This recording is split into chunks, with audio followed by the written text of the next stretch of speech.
The world outside the cockpit was a blur of angry red and orange, a hellscape painted across the pre-dawn sky. Below, the Nevada desert was a rumpled blanket of darkness, but ahead, the target facility pulsed with malevolent light. Alarms shrieked. Inside the cramped space of the F-35 Lightning II, a symphony of digital panic that Captain Eva Songbird Rostova had trained herself to ignore. Her heart hammered against her ribs, a frantic drumbeat against the steady, reassuring hum of the advanced avionics. Sweat trickled down her temples, stinging her eyes, but her hands were rock steady on the flight stick. Maverick 1 to Eagle-7. Status update, over. The voice of her wingman, Lieutenant Colonel Marcus Thorne, crackled through her comms, laced with the infuriating calm of a man who'd never had to prove he belonged. Eagle-7 is holding steady, Maverick. Just enjoying the fireworks, she replied, her voice a low, even tone that betrayed none of the storm raging inside her. She banked the jet hard to the left, the G-force pressing her into her seat as a surface-to-air missile screamed past her. Canopy, close enough to see the stenciled serial numbers on its casing. Another alarm blared, this one more insistent. Missile lock. Missile lock. They've got a beat on you, Songbird. Thorne's voice was back, a little tighter this time. Break right, I'll draw their fire. Negative, Maverick. She gritted out, her eyes scanning the complex array of screens before her. I have the shot. The targeting reticle flickered, struggling to lock onto the primary objective, a hardened bunker entrance nearly a mile below. The enemy's anti-air. Defenses were a hornet's nest she'd just kicked, and every hornet had her name on it. This was the culmination of everything, the final, terrifying exam after years of relentless effort. But the memory of their laughter still echoed louder than the alarms. Songbird. A joke. A dismissal.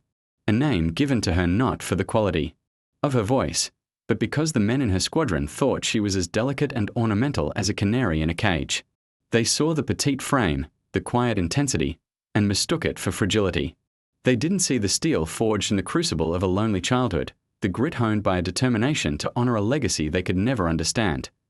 The bunker door was shielded by a new, experimental energy field, a shimmering curtain of blue that deflected conventional munitions like rain. But Eva's payload was anything but conventional. Tucked in the belly of her jet was the key, a prototype resonance torpedo designed to shatter the shield's frequency and tear a hole straight through the reinforced titanium doors. There was only one key, one shot, and the entire mission, the lives of the Delta Force team waiting for her to clear a path, rested on her shoulders. Her grandfather, a stoic man who smelled of sawdust and quiet strength, had been a B-17 pilot. In the Second World War. He'd never spoken much of the war, but his study was a shrine to it. Model planes hung from the ceiling, and the walls were covered in maps of bombing runs over Germany. As a little girl, Eva would sit on the floor, tracing the lines with her finger, imagining the roar of the engines, the biting cold at 20,000 feet, the courage it took to fly into the heart of the fire. He'd taught her to build the models, his large, calloused hands guiding her small ones. Every piece has a purpose, Evie, he'd say, his voice a low rumble. Just like people. You just have to find yours. When he passed, he left her his dog tags and a single, faded photograph of his crew, their faces young and defiant, standing before the painted nose of their bomber, the Screaming Eagle. That was the moment her purpose had crystallized. She wouldn't just fly, she would command the sky. The academy had been brutal.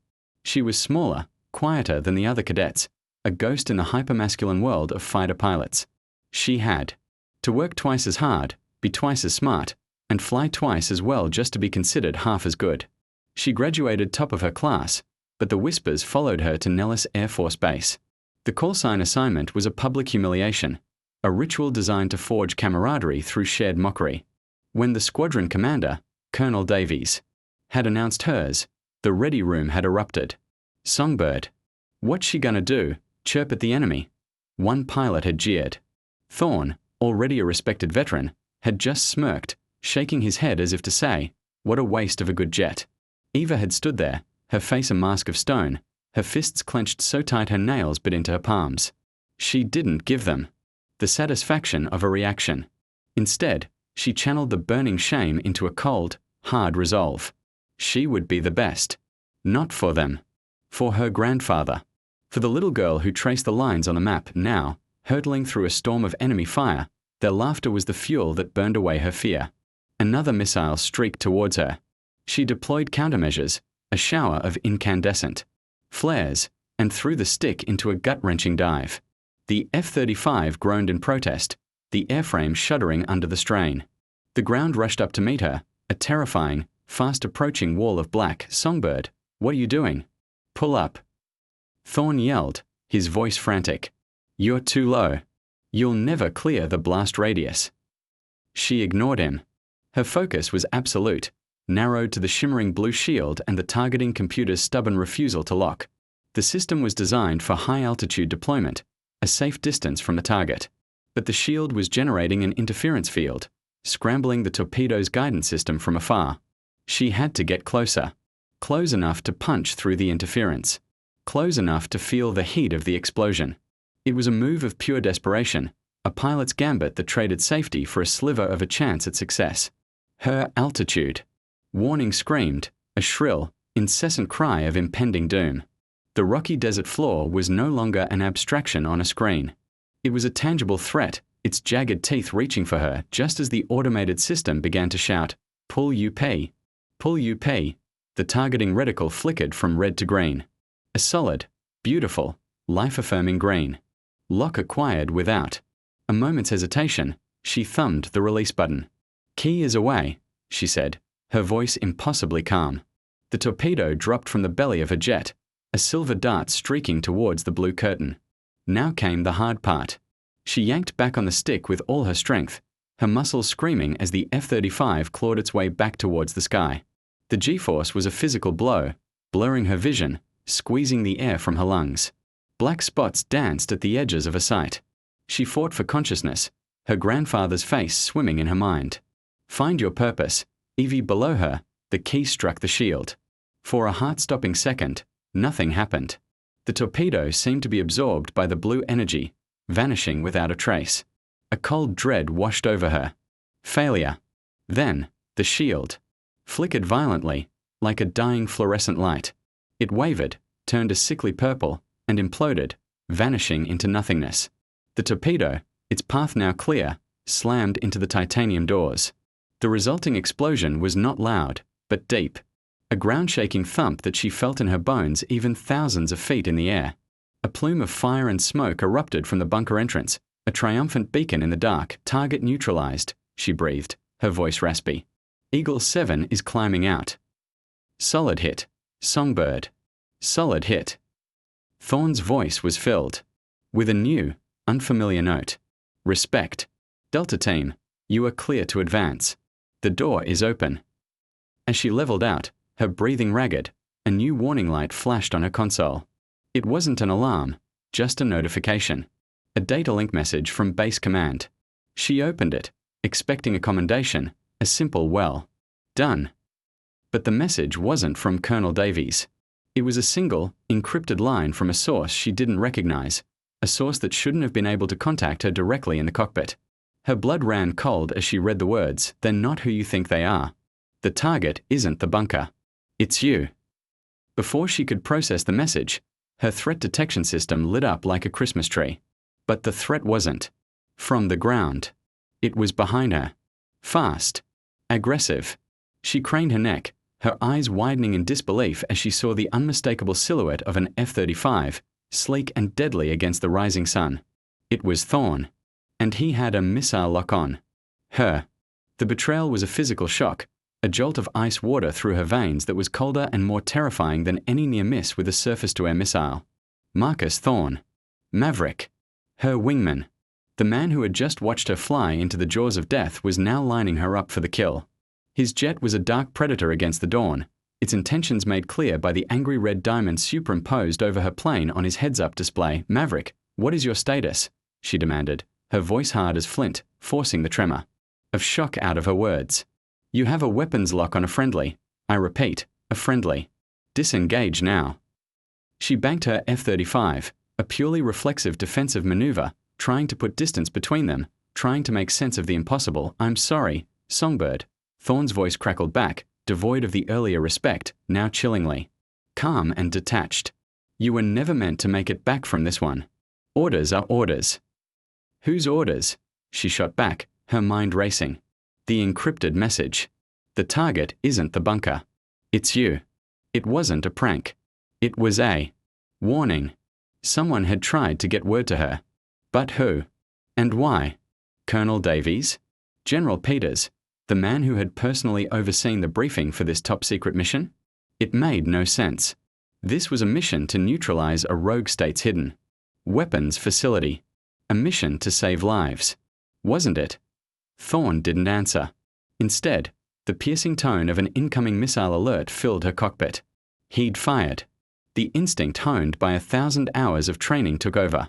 She slammed the throttle to the firewall, the engine roaring as she pushed the F-35 into a screaming climb, deploying flares in a desperate, glittering cloud. The missile, a heat seeker, veered off, chasing the hotter burn of the countermeasures, and detonating harmlessly in the empty sky. But she knew another would follow. Thorne was a seasoned pilot. He wouldn't miss twice, she had to think. Fighting him was suicide. He was in a newer block of the F-35, likely with performance upgrades.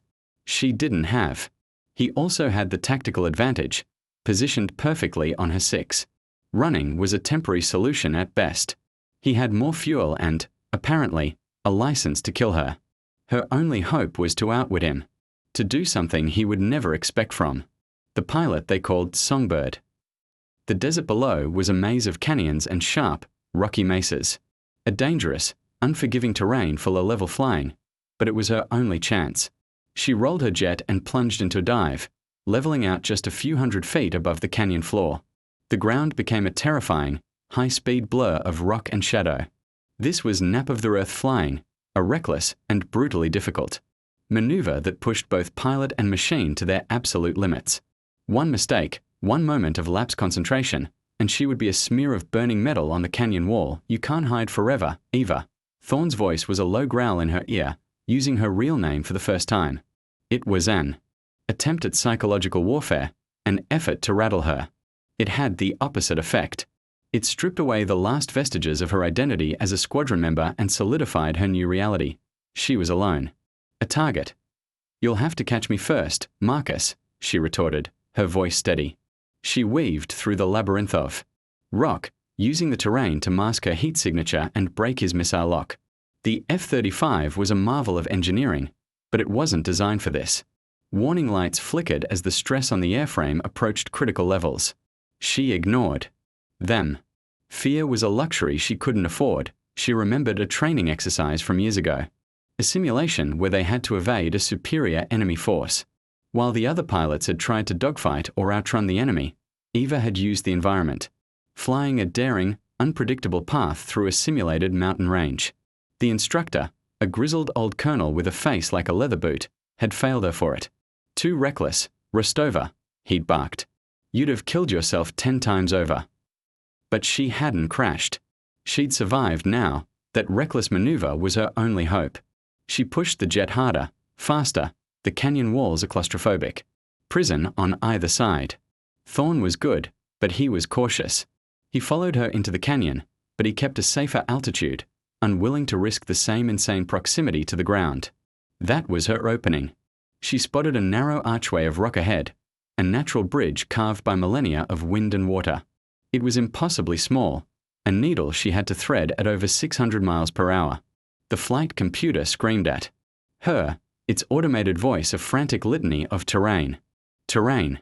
Pull up. She shut it off. Her world narrowed to the stick in her hand and the sliver of blue sky visible through the stone arch. She took a breath, held it, and flew straight. Through. For a fraction of a second, she was enveloped in shadow, the roar of her engine echoing off the rock. Then, she was back in the sunlight, the arch behind her. She immediately pulled up, climbing vertically, using the momentum of her dive to gain altitude. Thorne, caught by surprise, hadn't seen the maneuver until it was too late. He couldn't follow her through the arch at his altitude. He was forced to pull up and over the rock formation, momentarily losing sight of her. It was the window she needed. As she crested the top of her climb, she cut her engines, a move that was utterly insane in a jet fighter. The F-35, deprived of its thrust, stalled.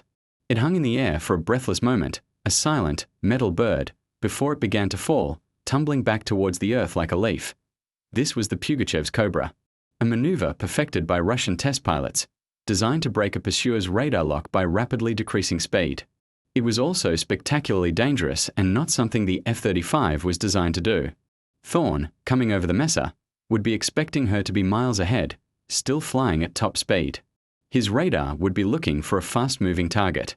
He wouldn't be looking for a stalled aircraft falling out of the sky directly above him. Her jet dropped, belly first, right on top of Thorne's flight path. He appeared below her, exactly where she'd predicted. For a split second, their canopies were less than 50 feet apart. She saw the look of utter shock on his face, his eyes wide, his mouth agape. It was the most satisfying thing she had ever seen. She restarted her engine. The massive Pratt & Whitney turbine coughed, sputtered, and then roared back to life with a jolt that shook the entire airframe. She was now behind him. The hunter had become the hunted. My turn, Maverick. She said, her voice a low, dangerous whisper. She got a missile lock, the tone a sweet song of vengeance in her ears. But she didn't fire. Killing him wasn't the mission. Understanding was. Talk to me, Marcus. Who gave the order? Why? You're a loose end, Songbird, he spat, his voice tight with panic as he tried to shake her. You and that prototype you just delivered. It wasn't a torpedo. It was a delivery system. Her mind reeled. A delivery system? What did I deliver? You don't get it, do you? That wasn't a rogue state's bunker. That was a black site. Ours. You just opened the door for a private army to walk in and steal something. Something they paid a lot of money for. And you, the pilot with the top secret clearance who flew the mission, you're the only one who could tie it all back to the people who arranged the sale. A sale. Treason. It wasn't a military operation. It was an arms deal, orchestrated from within. The names flashed in her mind. Colonel Davies, with his constant, dismissive sneers. General Peters, who had handpicked her for the mission, praising her discretion and skill. He hadn't been complimenting her. He'd been choosing a scapegoat. A quiet, unassuming pilot no one would miss, with a silly call sign that made her seem inconsequential. Who's the buyer, Marcus? She demanded. You're dead either way, he snarled. He suddenly cut his speed and deployed his air brake, trying to force her to overshoot. But she was ready for it. She matched his move, staying glued to his tail. She was better than him. She had always been better than him. Last chance, she said, her finger hovering over the fire button. Suddenly, a new voice, calm and authoritative, cut through the comms. It wasn't military. It was civilian. Captain Rostova, this is Overwatch. We have been monitoring your situation. Lieutenant Colonel Thorne is a compromised asset. You are instructed to disengage and proceed to the rendezvous coordinates we are transmitting now. Do not, I repeat, do not return to Nellis. The entire base is compromised. A string of numbers and letters flashed on her screen. A location. At the same time, her fuel warning light began to blink. Her mad dash through the canyons had burned. Far more than she'd anticipated. She didn't have enough fuel to make it to the rendezvous. She barely had enough to make it back to Nellis. And Thorne knew it. You're running on fumes, Songbird, he taunted, his confidence returning. You can't run. You can't fight. And you can't go home. It's over. He was right. She was trapped. In the middle of nowhere, with a traitor on her tail, a conspiracy unraveling around her, and an empty fuel tank. The voice of Overwatch was a sliver of hope, but it was 100 miles away, and she had maybe 50 miles of fuel left in the tank. She looked at her tactical display. Thorne was positioning himself for another shot. She had nowhere to go. Then she saw it. A thin, silver line on the horizon, almost invisible against the glare of the morning sun. It wasn't a road. It wasn't a river. It was a railway line. And barreling down it, a long, dark shape. A freight train. An idea, born of pure, unadulterated desperation, sparked in her mind. It was reckless. It was stupid. It was probably impossible. But it was all she had left. The freight train was a lifeline in a sea of sand, a thundering, mile-long serpent of steel and rust. The idea that had seized Eva's mind was beyond unorthodox. It was a maneuver that existed only in the wildest fantasies of Hollywood screenwriters. No pilot in their right mind would ever attempt it, which was precisely why she knew it was her only chance. Thorne would be expecting a last-ditch dogfight or a desperate attempt to eject. He would never anticipate this. Overwatch, this is Eagle-7, she said, her voice tight with concentration as she pushed the F-35 into a shallow dive, aiming for a point just ahead of the speeding train. I'm out of fuel and options. I'm going to attempt a non-standard landing. There was a pause on the other end, a beat of stunned silence. Eagle-7, clarify your intentions, the calm voice of Overwatch replied, a hint of disbelief creeping in. No time, she clipped out. Just tell me you have assets on that train. Another pause, longer this time. Affirmative, Eagle-7. We have a team aboard. But Captain, what you're contemplating is my only move, she finished for him.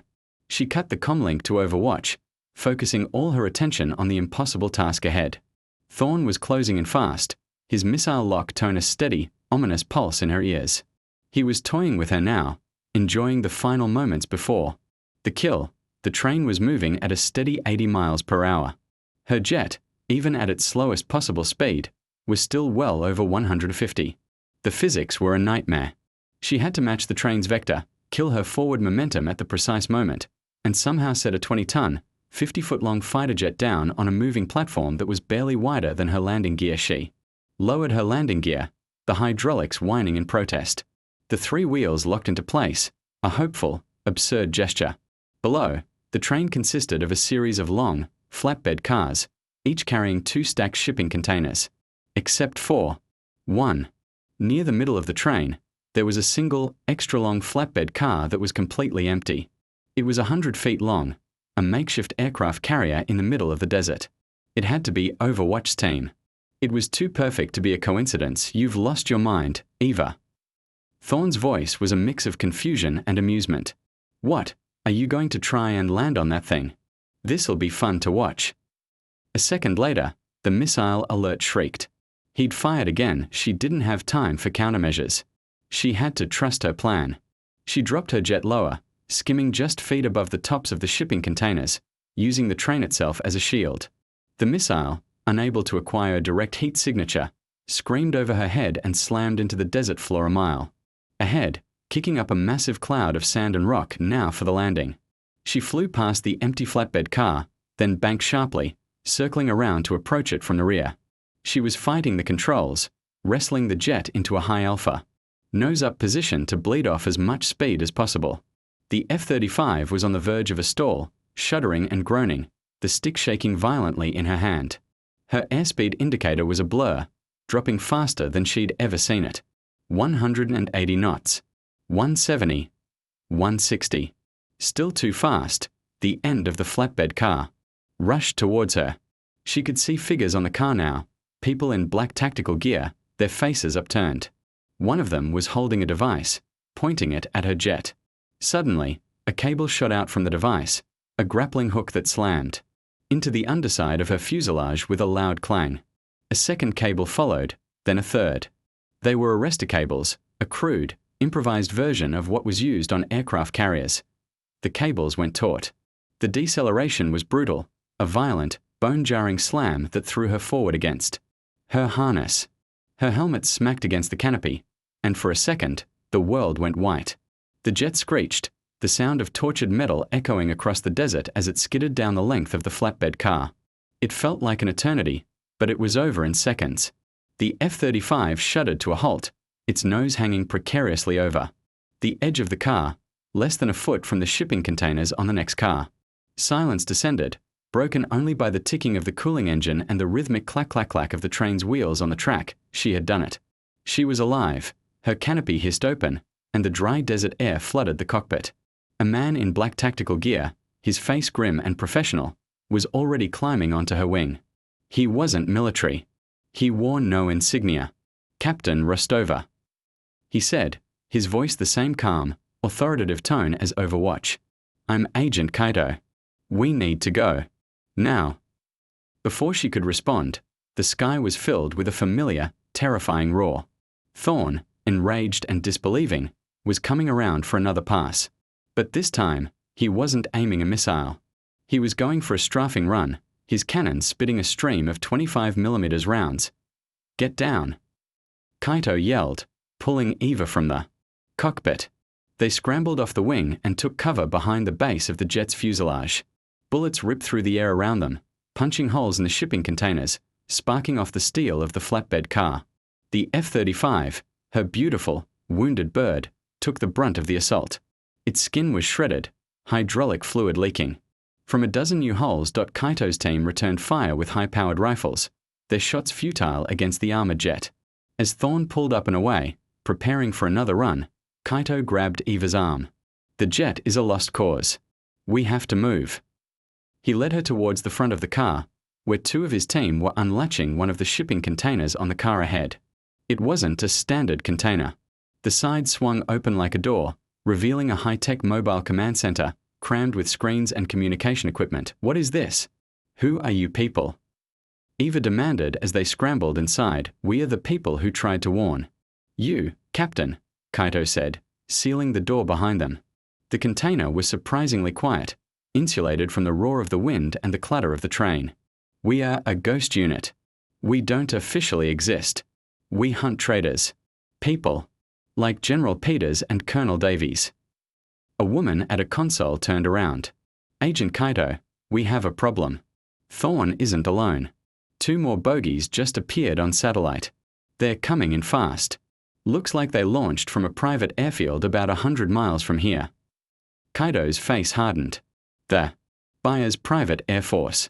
They're not just here to clean up the mess, they're here for the package.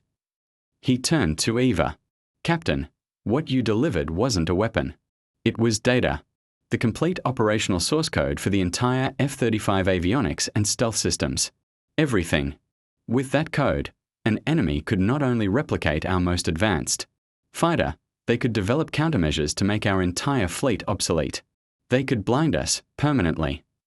The weight of his words settled on her like a physical blow. She hadn't just been a scapegoat. She had been the unwitting courier in the single greatest act of military treason in American history. The shame and anger burned in her gut. The data was stored in a shielded, biometric lock hard drive, Kaito continued, pointing to a schematic on one of the screens. Your key torpedo didn't just open the bunker door. It transmitted a high-frequency pulse that unlocked the drive for exactly 60 seconds, allowing the buyer's team on the ground to grab it. General Peters planned it all. He chose you because your service record was spotless, and he knew your call sign would make you seem like a non-threat to the other pilots in on the scheme. A quiet songbird who would just follow orders and then disappear in a tragic training accident. So the buyer has the drive now? Eva asked, her voice low. They do, Kaito confirmed. And they're getting away. Our ground team was compromised.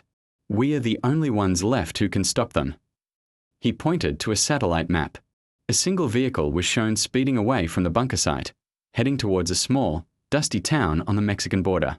They're heading for a town called Tres Cruces. They plan to hand off the drive there. We'll never catch them. On this train, Eva said, stating the obvious. We don't have to, Kaito said, a grim smile touching his lips. He nodded to another agent, who typed a command into a console. With a deep, hydraulic hiss, a section of the container's roof began to slide open, revealing the sky above. Rising from the floor was a sleek, black machine. It wasn't a helicopter. It wasn't a jet. It was something in between, a futuristic tilt-rotor aircraft she'd only ever seen in classified design documents. The XR-75 Spectre, a stealth insertion vehicle that was rumored not to exist. We are not going to catch them, Kaito said, handing her a rifle and a black tactical vest. You are. He looked her dead in the eye. The Spectre is a two-person vehicle, Captain. It needs a pilot. My usual pilot is currently bleeding out on a floor in that bunker. But you just landed an F-35 on a moving train. I think you can handle this. The roar of Thorne's jet making another pass rattled the container. Outside, the world was chaos. But inside, in this secret metal box, a new mission was being born. It wasn't about clearing her name anymore. It was about stopping a catastrophe. There's one problem, the agent at the console said, her voice tense.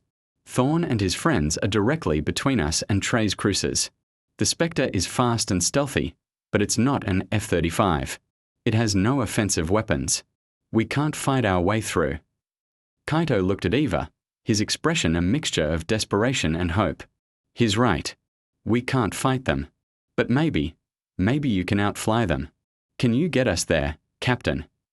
Eva looked at the advanced controls of the Spectre, then at the satellite map showing 3 enemy fighters converging on their position. It was an impossible situation. A defenseless aircraft against 3 state-of-the-art fighters, flown by traitors who wanted her dead. But as she looked at the faces of Kaito's team, she felt that familiar, cold resolve settle over her once more. They had laughed at her call sign. They had used her. They had tried to erase her. They had failed. She strapped herself into the pilot seat of the Spectre, her hands moving over the unfamiliar controls with a confidence she didn't feel. "Get me in the air," she said, her voice steady and clear. "I'll handle the rest." As the Spectre's rotors tilted and it lifted off the moving train, rising into the hostile sky, Eva knew one thing for certain. The hunt was on. But she was no longer the prey. She was the predator.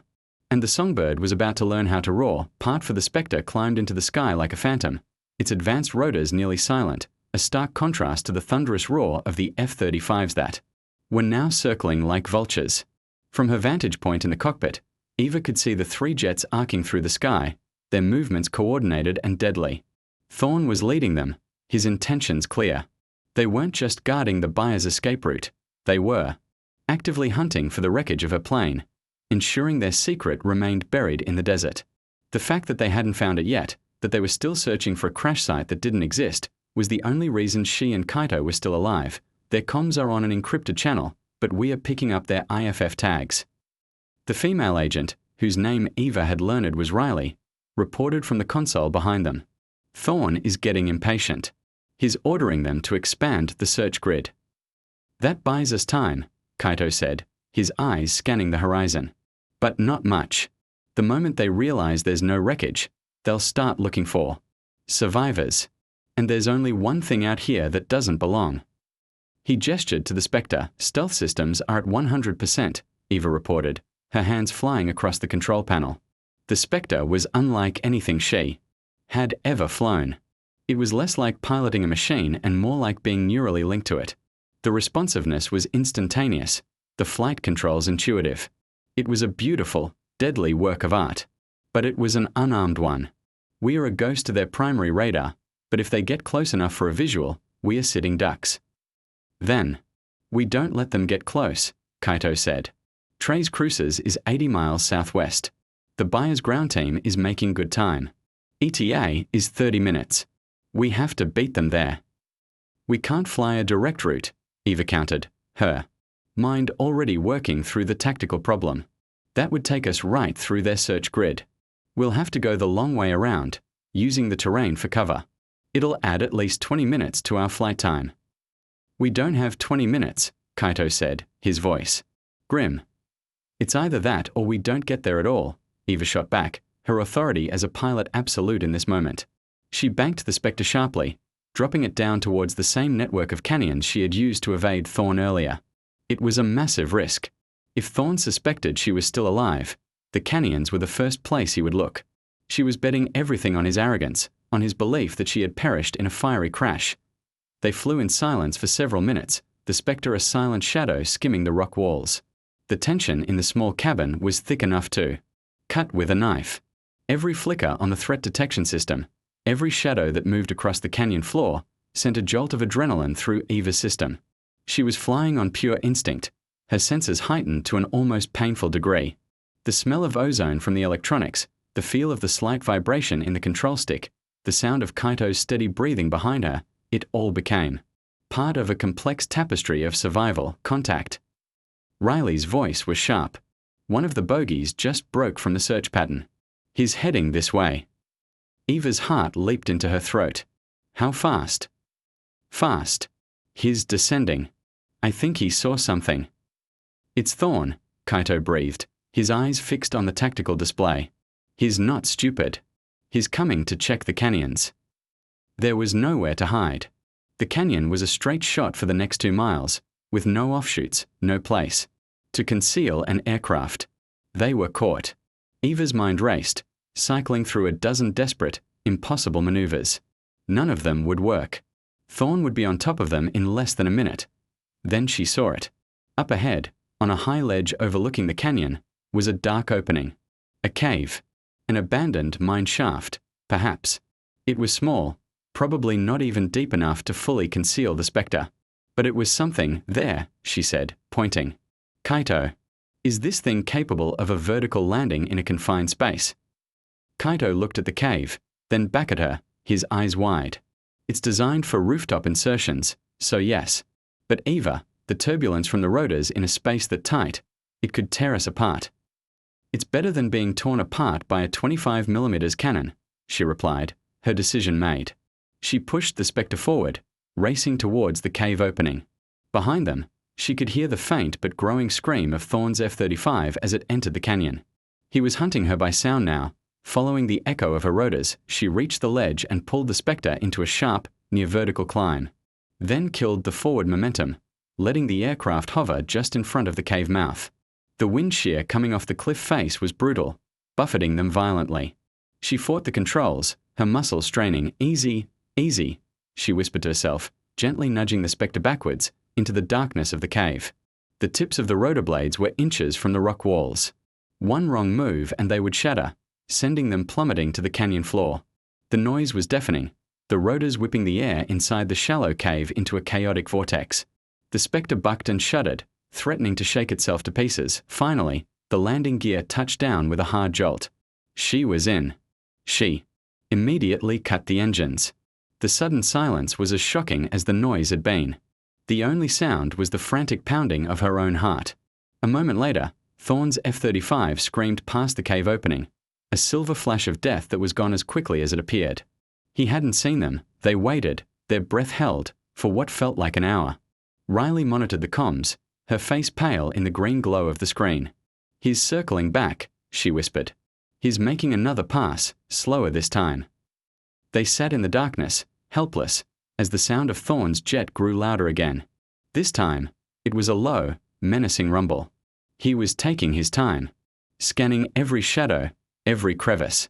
The jet passed their hiding spot again, so close Eva felt the vibration through the rock. And then, it was gone. He's rejoining the others, Riley said, a wave of relief in her voice. He's given up. He thinks he was hearing ghosts. Eva let out a breath she didn't realize she'd been holding, her entire body trembling with post-adrenaline fatigue. Kaito put a hand on her shoulder. That was some of the finest flying I have ever seen, Captain. Eva just nodded, her throat too tight to speak. She had done it. But the cost was high. Riley, what's our ETA to Trace Cruises now? Riley's face fell. The detour and the stop cost us. The buyers team will get there 10 minutes before we do. At best. The handoff will be complete before we even arrive. Failure. After everything they had been through, they were going to be too late. The weight of it was crushing. The F-35 source code would be gone, and the United States would be rendered defenseless. All because of a 10-minute delay. No, Eva said, her voice a low, determined growl. She looked at Kaito. You said this thing was built for stealth insertions. That it was a ghost. Is that true? Completely, Kaito affirmed. Its radar cross-section is smaller than a bird's. Its heat signature is negligible. Why? A new plan was forming in Eva's mind, a plan even more audacious and reckless than landing on the train. A plan that hinged on the name they had given her as a joke. Songbird. Because we're not going to Trace Cruises, she said, her eyes gleaming with a dangerous light. She powered up the Spectre's systems, the cockpit once again bathing in a soft blue glow. Riley, get me a direct line to Colonel Davies at Nellis. Unencrypted. I want everyone to hear it. Kaito and Riley stared at her as if she'd lost her mind. Eva, what are you doing? Kaito demanded. That's a death sentence. They'll pinpoint our location in seconds.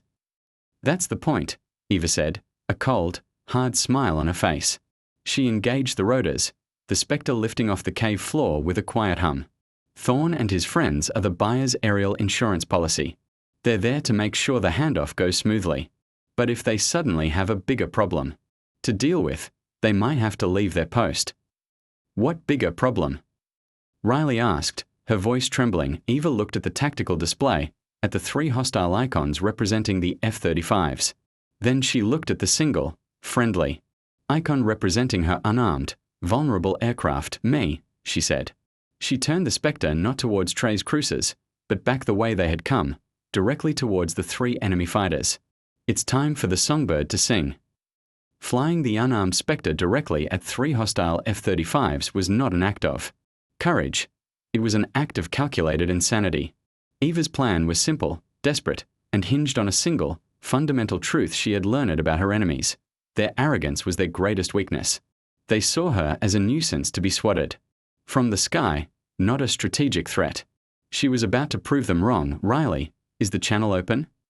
Eva asked, her voice a calm island in a sea of rising tension. Channel is open and broadcasting on all standard Nellis frequencies, Riley confirmed, her fingers flying across her console. They can definitely hear us. And they can definitely see us. All 3 bogies are changing course. They're coming for us. Intercept in 90 seconds. That's all the time I need, Eva said. She keyed her at Colonel Davies. This is Captain Eva Rostova, call sign Songbird. I'm sure you're surprised to hear from me. My F-35 experienced a mechanical failure. But I have a message for you. And for your business partners. On the encrypted channel, Thorne's voice was a furious snarl. It's her. How is she still alive? Take her down. Now. Eva ignored him, her eyes fixed on the 3 jets growing rapidly larger in her canopy view. You see, Colonel, the prototype I delivered wasn't the F-35 source code. General Peters made a last-minute switch. A little insurance policy of his own, in case his buyers decided to double-cross him. What I delivered was a Trojan horse. A logic bomb. And in 60 seconds, when it finishes uploading to the buyers' network and trace cruisers, it will not only erase the drive, it will trace the signal back to every person who accessed it. It will burn your entire network to the ground, from the buyer in Mexico to the traders at Nellis. You will all be exposed. It was a complete and utter bluff. A lie woven from thin air. But it was a believable one. Treason, she gambled, was a business built on paranoia. A new voice flooded the open channel, laced with panic. It was one of the other pilots.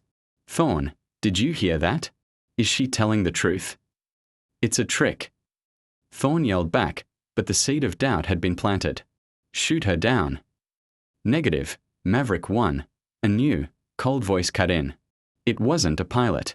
It was someone on the ground, someone with authority. The buyer. If what she says is true, our entire operation is at risk. The handoff team is to abort. Abort now. Get the drive out of the network zone immediately. Maverick Squadron, your new priority is to retrieve that drive. I don't care how you do it, but that asset cannot be allowed to fall into enemy hands. Get the drive. That is your only objective. Eva smiled. The bait was taken.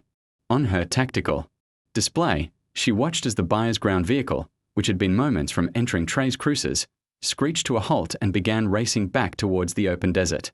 The 3 F-35s, which had been bearing down on her, broke off their attack and banked hard, turning to follow the ground vehicle. They had abandoned their post. The path to Trey's cruisers was now clear. It worked, Kaito breathed from behind her, a note of awe in his voice. They bought it. Arrogant men are easy to manipulate, Eva said, pushing the Spectre into a steep dive, heading for the town. They never believe a woman is capable of playing the same games they are. They reached Trey's cruisers in minutes. It was a dusty, sleepy border town that was about to become a war zone. Kaito's team, armed and ready, repelled from the Spectre into a deserted alleyway. We'll secure the handoff location, Kaito said to Eva over the comms. You provide overwatch and let us know the second you see Thorne's jets returning. Eva circled the town from a high altitude, her eyes scanning the desert. She saw them almost immediately. The buyer's vehicle, a black armored SUV, was racing across the sand, with the 3 F-35s circling above it like protective eagles. But something was wrong. One of the jets, Thorne's, suddenly broke formation. It climbed, looped around, and began flying back towards Trey's cruisers. Kaito, Thorne is coming back, she warned. He's not with the others. I think he figured it out. He's too late, Kaito responded. We found the buyer's primary agent. His hold-up in the old church on the main square. We are moving in. Eva watched as Thorne's F-35 grew closer. He was coming in low and fast. He wasn't looking for her. He was looking for the agent. The buyer's voice had been clear. Retrieve the drive. Thorne wasn't just a trader. He was an opportunist. He realized the deal had gone sour and was trying to grab the prize for himself. Kaito, he's not trying to protect the agent, he's trying to take him out. Eva yelled. He's going to bomb the church. As if on cue, she saw a puff of smoke from under Thorne's wing. A bomb was away. It was a small, tactical munition, but it would be more than enough to level the old adobe church and everyone in it. Kaito and his team had seconds to live. There was no time to think. No time for a plan. There was only action. Eva shoved the Spectre's controls forward, putting the aircraft into a near-vertical dive. The ground rushed up, the G-force crushing her into her seat. She was aiming not for Thorne, but for the bomb. The Spectre had no weapons, but it had one thing left to give. Itself, she slammed the Spectre directly into the path of the falling bomb. The impact was immense, a cataclysmic explosion of force and fire. The Spectre was ripped apart, the cockpit shattering around her. A piece of shrapnel tore through her flight suit, slicing a deep gash in her arm. The world became a storm of fire, smoke, and spinning metal. Through the chaos, she saw the bomb, knocked off its trajectory, sail harmlessly over the church and detonate in an empty field on the edge of town. Her aircraft was gone, torn to pieces around her. She was in the pilot seat, which had been ripped from the fuselage, plummeting through the sky. She reached for her parachute release, her hand clumsy and slick with blood. She pulled the cord. The chute deployed with a violent jerk that snapped her head back. She was alive. Dangling beneath a canopy of silk, she watched the burning remnants of the Spectre rain down on the desert. Below, Thorne's jet, its pilot clearly stunned, circled the town in confusion. But his confusion quickly turned to rage. He saw her, a helpless target hanging in the sky. He banked his jet, lining up for a strafing run. This was it. The end. She had saved Kaito, but she had traded her own life. She closed her eyes, her grandfather's face filling her mind. Find your purpose. Evie. But the sound of the cannon fire never came. Instead, a new sound filled the air. The roar of another jet engine. A missile streaked past her, slamming into Thorne's F-35. The trader's jet erupted in a massive fireball, a fitting end for a man who lived by fire and deceit. Eva's eyes snapped open. She saw a second F-35, its wings emblazoned with the familiar insignia of the US Air Force, pulling up from the attack run. The comms in her helmet, miraculously still functional. Crackled to life. Eagle-7, this is Eagle-1. Looks like you could use a hand. The voice was old, grizzled, and deeply familiar. It was the instructor who had failed her years ago for being too reckless. Glad you could make it to the party, Colonel. She choked out, a tear of relief tracing a path through the grime. On her cheek, her landing was rough, but she was met on the ground by Kaito and his team. They had the agent, and more importantly, they had the drive. It was over. Weeks later, Eva stood on the tarmac at Nellis Air Force Base. The sun was setting, painting the sky in hues of orange and purple. Colonel Davies and General Peters were in custody, their treasonous network dismantled thanks to the information Kaito's team had recovered.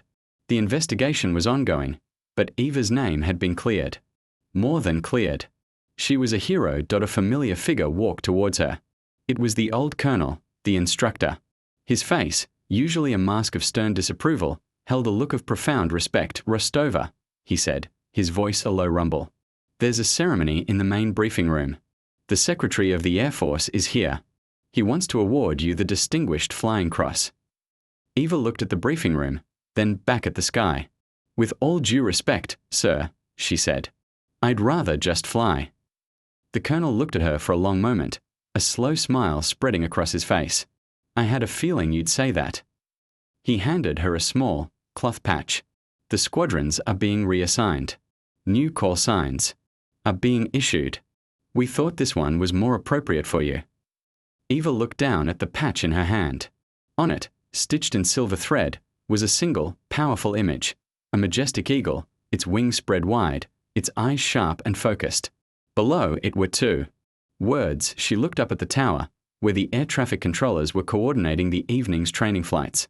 A new F-35, her F-35, sat on the runway, fueled and ready. Her helmet was in her hand. Her purpose was clear, her radio crackled. The voice from the tower was young, professional, and filled with an unmistakable note of reverence. Eagle-7, you're clear for taxi. The sky is yours.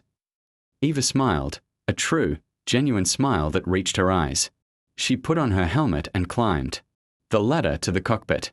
The laughter was gone, replaced by the quiet hum of an engine and the boundless promise of an open sky. The songbird was gone. The Eagle was ready to fly, but as she settled into her seat and began her pre-flight checks, a small, red light blinked on a secondary console. It was a secure data link notification. It wasn't from Overwatch or the Air Force. The sender ID was encrypted, listed only as Nightingale. She opened the message. It contained a single satellite image of a heavily fortified compound deep in the Ural Mountains and one line of text. They didn't build it all. They just funded it. The real architect is still out there, and he has a copy. The mission wasn't over. It had just begun.